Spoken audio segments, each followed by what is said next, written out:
Let's learn about ratios in everyday context here. A bakery sells 3 chocolate cakes for every 5 vanilla cakes. Describe this ratio using ratio language.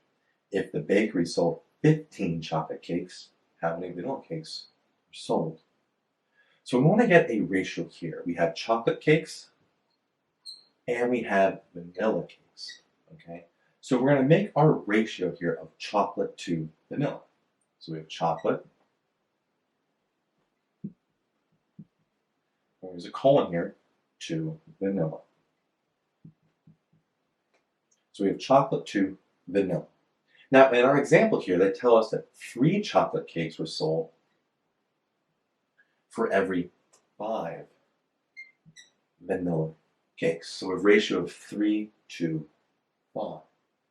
Now, our final question here says, if the bakery sold 15 chocolate cakes, how many vanilla cakes were sold? So we're given the number of chocolate cakes here, 15, and we want to find how many vanilla cakes were sold. Well, if you look on the chocolate side, to go from 3 to 15, we're multiplying by a 5.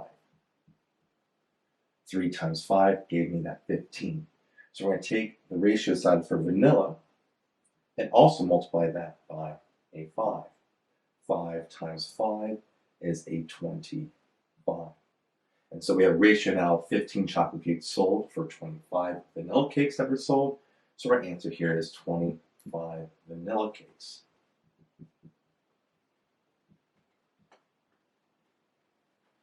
Well, I hope you learned something here about ratios in everyday contexts.